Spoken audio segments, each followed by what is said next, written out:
Sam Howell got some tough love from assistant head coach and offensive coordinator Eric Bienemy on Wednesday, and because of it, he is my top standout player from my first day at OTAs. I'll explain that and more right now on Locked On Commanders. Your daily podcast on the Washington Commanders, part of the Locked On Podcast Network, your team every day.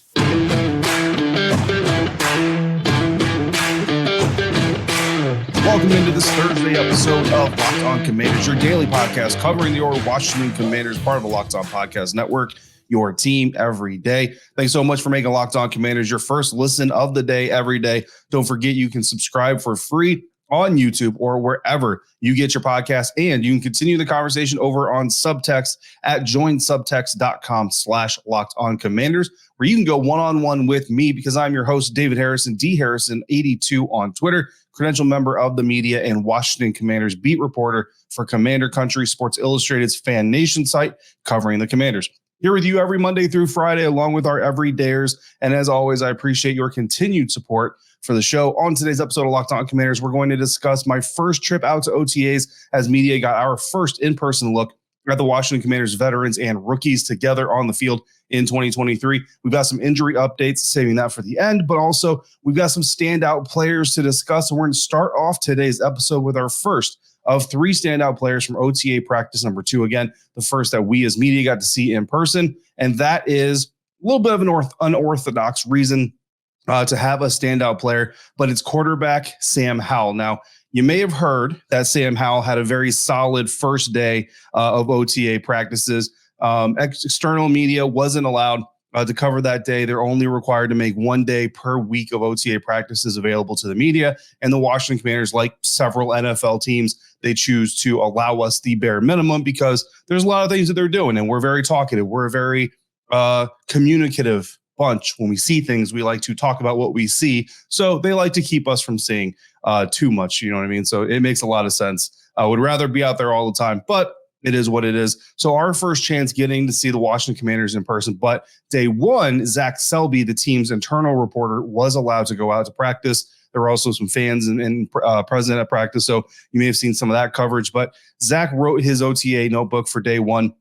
And basically on Wednesday, talking to him down there in person, the first time the external media was allowed to attend, he reiterated to me a lot of things that he wrote in his OTA day one notebook, which of course you can find on the team's website. And on day one, Selby charted Sam Howell's passes and said that he had one true incompletion throughout that day with one ball thrown out of bounds. So that's the only true incompletion, is the ball thrown out of bounds. And depending on the context of it, a ball thrown out of bounds is not necessarily a bad thing, right?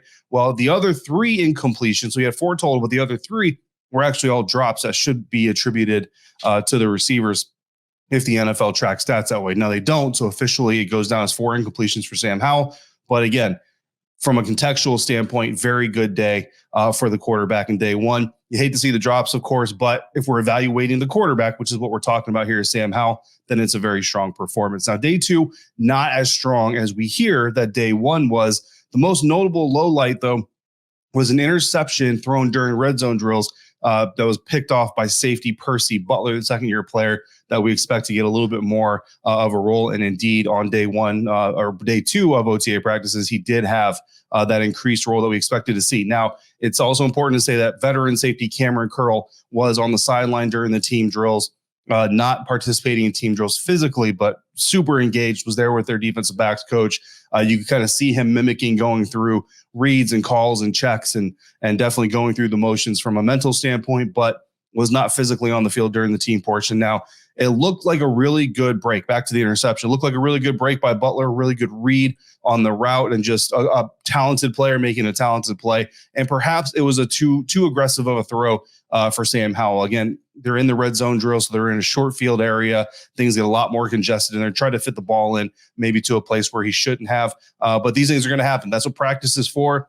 And if it was too aggressive, too late based on the progression maybe, or if he should have seen Butler lurking in the shadows, but he didn't for whatever reason, that's something that they'll go over in film study. They'll record it, they'll talk about it, they'll teach it, and they'll repeat it. But the reason I came away impressed with Howell, despite that interception, was because of the second mistake that he made and the repercussions of that second mistake. You may have seen this on Twitter by now, but he did not chase Percy Butler as Percy Butler ran down the field with his interception.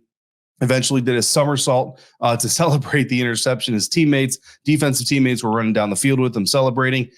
Sam Howell did not pursue Percy Butler during the return. Now, he got his butt chewed for it. I mean, that's the only way to put it. He got his butt chewed for it. And you could Eric Bienemy, assistant head coach, offensive coordinator, Eric Bienemy was probably a good 60 yards away from where I was standing. And I was standing with a couple of other reporters. John Keim was in there, Mitch, Pete from NBC Sports Washington were kind of in the same vicinity that I was standing. And you could clear as day hear, you threw it, you go get it, from Eric Bienemy talking to his starting quarterback. So Eric Bienemy not happy that Sam Howell was not pursuing the interceptor after throwing the interception. Now, the first team's time in that team drill ended shortly after that, and I specifically watched Howell as he walked away from the drill, went up to Coach Bienemy, got some more coaching. Then he went over to Coach Ron Rivera, got some more coaching, and then he returned to the quarterback group where he watched Jacoby Brissett run the second team offense. More on Jacoby coming up later on the program on tomorrow's episode. So that's tough, right? It's a tough moment for a young quarterback, first year starter. There's a lot of pressure. There's a lot of expectation.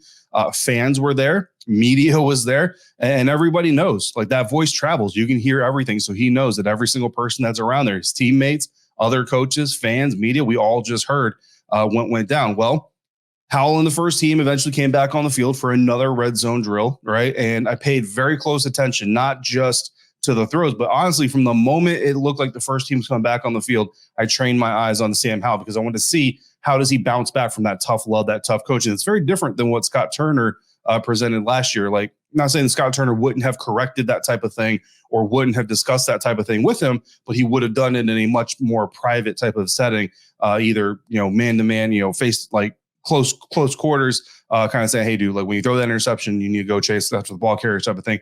But Eric Bienemy, a little bit of a different personality, a little bit of a different style, doesn't hesitate to say, hey, man, like, this is what you need to do, and you're not doing it. It's not the first time we've heard Eric Bienemy do that kind of thing. It's not going to be the last time. And look, the intention from Eric Bienemy is not to embarrass his players. It's not to showboat and say, hey, everybody, look at me correcting this guy. That is his leadership style, and it's an accountability leadership style that says, look, I don't care if you're a starting quarterback. I don't care if you're a third round or a third string running back. If you're not doing your job, I'm going to communicate with you what it is I want you to be doing very clearly, so there's not going to be any confusion. Well, when they came back onto the field, I paid close attention again to Howell's demeanor and his play. He was confident, didn't appear to try to be making up for that play, which I think is huge for a young quarterback. He was making smart throws, not hero throws, as I call it, and ended up navigating his team into the end zone. Both situations occurred again in the red zone drill. And I'll be honest, there were several days last year where we saw veteran quarterbacks, much more veteran than Sam Howell, have some struggles. And then you could see them coming onto the field trying to make that hero throw, trying to make up for that bad play, or they continue to make those mistakes and the body language starts to come in. And you didn't see any of that from Sam Howell, which to me is great bounce back. But more importantly, it's the right kind of bounce back because it shows the right kind of maturity that you want in a quarterback. Too many times, if you're a football fan, we've all seen it, whether it's from the Washington Commanders or just another game you happen to be watching. A quarterback makes a really bad play and they come out and they almost try to make up for that play and get another one in one throw, and it rarely works out very, very well. Now, Selby also charted Howell's day 2 performance, which he noted in his own OTA day 2 notebook.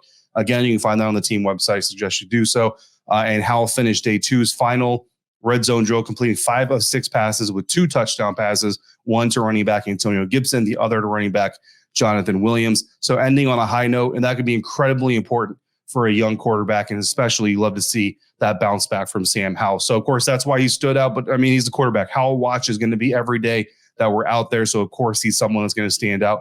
But today, standing out for the right reasons in the face of adversity. And that's what you love to see, because adversity is going to come. I don't care if you're Tom Brady, Peyton Manning, Aaron Rodgers, adversity is going to come. It's how you react to that adversity. And I would say that on day 2, Sam Howell responded very, very well. That's just one standout player. I'm going to give you 2 more coming up next on today's episode of Locked On Commanders, part of the Locked On Podcast Network, your team every day. Today's episode of Locked On Commanders is brought to you by FanDuel. Make a fast break to FanDuel during the NBA playoffs, because right now, new customers, you can get a no-sweat first bet up to $1,000. That's $1,000 back in bonus bets if your first bet doesn't win. The Boston Celtics stayed alive with a Game 4 win in the Eastern Conference Finals on Tuesday and are minus 310 money line favorites in Game 5 as well. Currently, the Celtics are 8-point favorites at minus 110 odds in that game. Meanwhile, the Denver Nuggets are waiting to see who they'll face in the NBA Finals and are minus 210 favorites to win it all. And there are now Nikola Jokic focused prop bets that you can get in on as well. If you think Jokic is going to average a triple-double in the NBA Finals, you can put money on that with plus 170 odds. No matter what you bet, there's no better place to bet on playoff action than with America's #1 sportsbook. Visit FanDuel.com/lockedon and get a no-sweat first bet up to $1,000. It's FanDuel.com/lockedon. FanDuel, official sports betting partner of the NBA.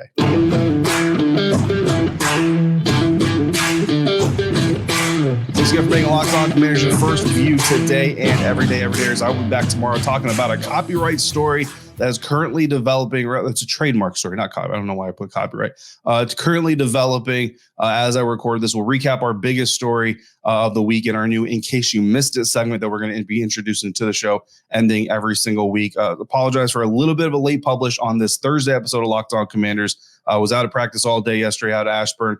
My younger daughter had a graduation event at church that we attended, and that kind of took us into a dinner and just a lot of things happening on Wednesday night. So getting this out to you here Thursday morning. So for now, we're going to continue this episode with our next standout player from day 2 of OTA practices, and that was wide receiver Kazmeir Allen. Now, if you go back to rookie camp, Ron Rivera kind of specified this young man, wide receiver out of UCLA, return specialist, as a guy that he was really excited to get to see during rookie camp, and someone that we've been excited to see as we go through this process. Allen, again, an undrafted free agent out of UCLA, went on the record base, said that as soon as the draft was over or was coming to an end, he got a call from Ron Rivera basically saying, look, dude, we want to sign you, signed with Washington, and he certainly has an opportunity to make the roster because he's expected to come in and compete for those return duties, like we mentioned, potentially threatening the spot of receiver Dax Milne on the active roster. Now, it's way too early to sit here and say like Dax Milne is on the bubble and,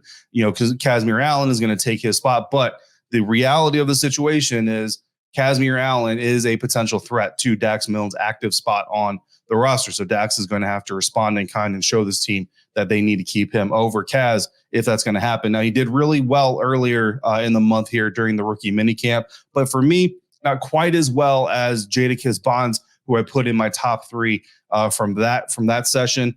Jadakiss Bonds, by the way, recently signed with the Green Bay Packers, so we congratulate him, wish him all the luck in the world and all the wins except for when they play the Washington Commanders. Now, on Tuesday, we did get to turn our focus back to Allen, and before they really even got into the position drills and the team drills and all that stuff, I was watching him getting some coaching on the field about positioning, how to bend his legs, how to position his body, position his arms to cradle the ball as he's fielding kickoffs and punts. And what really kind of stood out as much as it can in that kind of moment, right? I can't hear what the coach is saying. I can't hear what the player is saying, but you could tell that Kazmeir Allen was receiving all of the coaching. When the coach said, no, hey, put your arms here instead of here. And even though it was like little minute adjustments, he was doing it and he was paying attention to it. And then again, that shows a young player who's willing to come in, do the work, be coached, get better. And that's really the best way for a guy like this to make an active roster. So again, he's going to clearly compete for return duties on the Washington Commanders roster. But personally, I still like the idea of Antonio Gibson returning kicks while someone like Allen potentially fields punts. But later, that's a conversation for later on down the road. We got to see how everything else turns out and everything else develops. But in team drills, though, Kaz also stood out, and that was, to me, a little bit more impressive because one thing to be a return specialist, but if you can be a return specialist, it shows you have some potential to also impact the offense, especially with an offensive coordinator that has kind of the creative background that Eric Bienemy does. I think that's really where you kind of make your money. And on one specific play that really stood out, he completely dusted his defender, found himself wide open, well beyond the defense's last line of defense for an easy pitch and catch touchdown that really kind of showcased his potential. You know what I mean? He was able to get off the line of scrimmage, manipulate his man, get past his man, get open, secure the ball, get into the end zone, all the things that you really, really want to see out of a young receiver trying to fight for a roster spot. You saw from Kaz on that play. And the movement he made was actually so slick that it really confused his defensive back. The defensive back was supposed to be covering him, literally got confused on the play, had to go to his position coach, Brett Wieselmeyer, and was kind of like, hey, like, what did I just do on that play? And Coach Wieselmeyer was right there on the spot to coach up his young guy. So, shout out to that defender. Like he ended up coming back and making a play later on in the practice, but that rep certainly won by Kaz Allen. And again, just something that kind of shows that potential and ability of the young receiver. Speaking again of Zach Selby, the team reporter for the Washington Commanders, Allen was someone that Zach also pointed out in his day one notebook as a standout. So this isn't a new thing. And again, he did well in the rookie mini camp, just not one of the top 3 guys for me because I just felt like Jadakiss Bonds had a little bit of a better day. So right now you've got a strong rookie camp performance from Allen, strong OTA day 1. And then I can tell you from personal experience, strong OTA day 2. So he's just stacking days, man, of really good performances. And if he continues to do that, then he's going to continue to put himself in the conversation for more than just special teams reps. So very excited to continue to see Kazmeir Allen, continue to see that development, and continue to get opportunities to see what he can do potentially on the field for the Commanders this season. The final top standout. And look, I'm going to word it that way because really good practice on both sides of the ball. These are all offensive players. We're going to talk more about the defense tomorrow, and I don't want to take this away as the defense didn't do well. Emmanuel Forbes got another interception, which is great. So I don't want to take away from that. But the conversation with the defensive players is going to involve just a little bit more than just here's who did really well. There's also some strategic things involved in there that we're going to talk about. So saving that for tomorrow's episode. So again, don't want to take this as these are the only 3 guys who did well, just like the rookie minicamp. Other guys did well as well. It's just we have a format. We've got to talk about it in that time frame. Tomorrow, I will continue the conversation as well. But today, we're going to wrap up these star players, these standout players with tight end Cole Turner. Now, last offseason, preseason, you might remember Cole Turner was something of a cult star, right? Kind of really made a splash at rookie minicamp. And then just like Kaz Allen, right? Picked it up during the OTA sessions into training camp, really carried that momentum and was really doing a lot of good things, getting a lot of praise from fans that saw him, from the media that was in attendance, from the team itself. And then he suffered a hamstring injury during training camp. And hamstring injuries are just terrible, man, because I've spoken to people in the league who truly believe that in order to come back from a hamstring injury, you really need months, like plural, months of rest, of like no physical straining activity, no running, no sprinting, no jumping, stuff like that. And in the NFL, I mean, the season only lasts months. Now, it's 6 months or so, but like you can't really afford to give a guy months of time off after a hamstring pull or a hamstring injury. So, there's kind of always this methodology of like, let's get this hamstring recovered to the point where you can get back on the field. But that hamstring, again, until you just have an extended period of time to let it heal, really isn't going to be 100% for quite a while. So that really kind of derailed him during training camp going into the early part of the season. He also suffered a concussion at one point. So, that was obviously something that sets him back. So just a lot of physical limitations coming, unfortunately, for Cole Turner during his rookie season that didn't allow him to fully capitalize on that potential that we saw during camp and in the preseason. But now he's had some time to rest. His body has had some time to heal. He's back. And I'll tell you right now, he's looking like the Cole Turner that he was looking like last year. And again, I spent a lot of time with Zach Selby on the sideline. I was saying he's been a guest on this show for a reason. So make sure you guys are in tune with what Zach Selby is putting out there and what he's talking about. But we were talking about it, man, and he mentioned to me that in day one, Curtis Samuel got a lot of work. Curtis Samuel got a lot of targets from the quarterbacks. Well, on day 2, it was almost like Cole Turner day. So Curtis Samuel, Cole Turner, 2 guys that are already kind of standing out from your quote unquote first team, some second team reps, obviously for Cole, but those are 2 guys that you need to look out for in this Eric Bienemy offense. And Cole Turner, look, with the injury to Armani Rogers, which we're going to talk about here more in depth in just a second. Never celebrate injuries, right? But that is an opportunity for Cole. Not that he was really behind Armani, but just, as they try to replace those snaps that Armani would have, some of those are going to go to Cole. Some of them are going to go to Curtis Hodges. But we're going to talk about that too. So good start for Cole Turner, Kazmeir Allen, Sam Howell, certainly looking strong to start the first OTA period, beginning of phase 3 here of the offseason program. But phase 3 is 4 weeks long, guys. So we've got a long time to go still in this phase. Plenty more coming up again tomorrow from this OTA practice. And we're back out there on Wednesday next week looking at yet another practice. But ultimately, it wasn't all good news for the Washington Commanders. That's coming up next on today's episode of Locked On Commanders.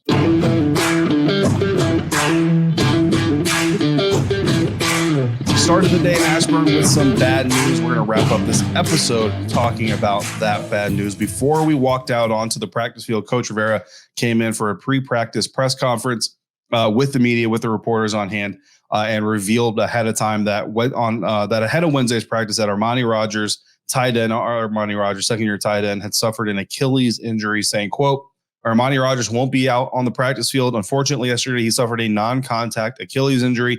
He'll be examined next week, and there's really no timetable on his return. End quote. We asked Logan Thomas about the injury after practice, and he said, quote, it hurt my heart. We were standing right behind him when it happened. I talked to him yesterday and told him that there's going to be some dark days, and when those days come, my number is always available. Call me because it sucks, man. Not even during the season. Tearing an Achilles and not having your second season really, and knowing what your grind is to come back is going to be at least 10 months, end quote. Now, of course, Logan Thomas is not a team doctor. He's not a physician, so that is not an official timeline, 10 months or whatever. But this is a man who we all know has been through some injuries. He's been in the league for a while, so he kind of knows. He knows a thing or two because he's seen a thing or two, right? So when Logan Robinson talks about a timeline of about 10 months, I mean, you can pretty much take that to the bank for the most part. Bottom line is, look, I guess never say never, and I'm not a doctor either, but I don't, there's no way I see Armani Rogers coming back this season. Now, you're never happy, of course, so we wish him well, and never happy to see a player get injured, especially, whether it's for a team I cover, whether it's for a team I don't cover, hopefully, whether it's for a team you're a fan of or not a fan of. Injuries are a reality of this game, sure, but there, it's nothing, hopefully nothing that anybody ever celebrates. And when it's during OTAs, non-contact, it's even worse just because it's kind of just one of those fluke things. Now, Rogers, if you don't remember, was a bit of a surprise last offseason. Really got his opportunity to shine during camp in this phase of the offseason because of injuries suffered by tight ends John Bates and Cole Turner, like we just got done discussing. Now, that excitement was more potential-based, right, because not a whole lot of production once the season got started. His role was certainly limited, which, the depth players, that's typically how it kind of goes. He did play in 11 games, did start 3 games, in fact, had 5 catches for 64 yards on 6 targets in his rookie season. So again, not, fantastical production or anything like that, but certainly a lot of impressive performances from a guy who is an undrafted free agent rookie, quarterback conversion. I mean, I'd say that's a pretty solid start. Like, you're going through that walk of life, that's a pretty good first start to our first year of your NFL career. Now, he's looking to make more strides this year, obviously part of a young tight end room that really gave Washington the excuse. We talked about this a lot during the lead up to the NFL draft. Very talented tight end class coming out this year out of the college ranks, but the Commanders felt really good about their tight end room, and it's hard to blame them. They have a lot of good, talented young pieces there. I still kind of stand by my word that I don't think there is a true number 1 replacement for Logan Thomas eventually that's kind of shown up. But again, Cole Turner healthy again, perhaps could become that guy. Either way, Washington felt confident not taking one in the NFL draft. Rogers was a part of that reason they felt confident doing so. So just like Rogers took advantage of his opportunities now, everybody's going to look to Curtis Hodges. Second year, technically, first year player because of time of service, didn't get any active games last year or anything, but another undrafted free agent from last year. He's going to get now that automatic bump up the depth chart to the 4th spot and get more opportunities to showcase his own potential. Hodges came out last year out of Arizona State, so he's a fellow Sun Devil just like I am, and like Turner is more of a receiving type tight end. So he looked good in moments last year in camp, but again, he was also hampered by injuries. At one point was put on the injured reserve and never came off of it. Now, moving off of Armani Rogers, that unfortunate situation, Coach Rivera also provided a preemptive explanation to linebacker Jamin Davis's lack of complete participation in drills this week, saying, quote, Jamin Davis is only going through walkthroughs and meetings right now. He had a minor cleanup procedure on his knee from a lingering issue from last season. He'll continue to work his way back into the mix, and we're not worried about his being a long-time thing, end quote. So Jamin Davis on the field, more opportunities for guys like Michael Eifler, Khalid Hudson, Cody Barton was on the field, David Mayo was on the field. So again, the linebackers getting work. Jamin is still present, still going through the meetings. Again, coach said he's going through walkthrough pace type stuff. So still in the house, getting some coaching, getting some education, furthering his own talents. But Jamin Davis, you're not going to hear a lot about him on the field while he continues to recover from this. Honestly, from the sounds of it, I probably wouldn't expect him on the field until the mandatory mini camp in the beginning of June at the earliest. But honestly, if you feel like he's learning well from the classroom, and again, this is Jack Del Rio's defense, it's not Jamin Davis's first year in this system.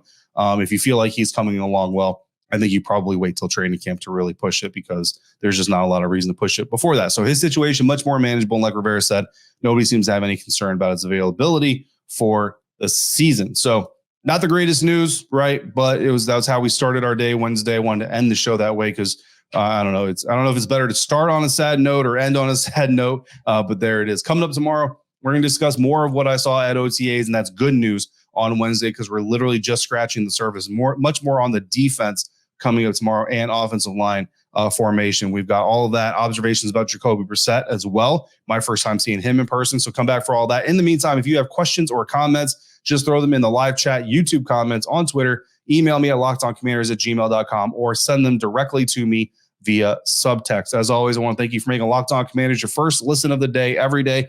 Thanks for coming through on a consistent basis like you do. And remember, you can continue this conversation with me over at joinsubtext.com/LockedOnCommanders. Thank you so much for making me part of your day, part of your routine. And if you have anything else Washington Commanders related you want to know or want to discuss, make sure you're also following me on Twitter at dharrison82. Until we speak again, be safe, be kind, and I'll see you next time for another episode of Locked On Commanders, part of the Locked On Podcast Network, your team every day.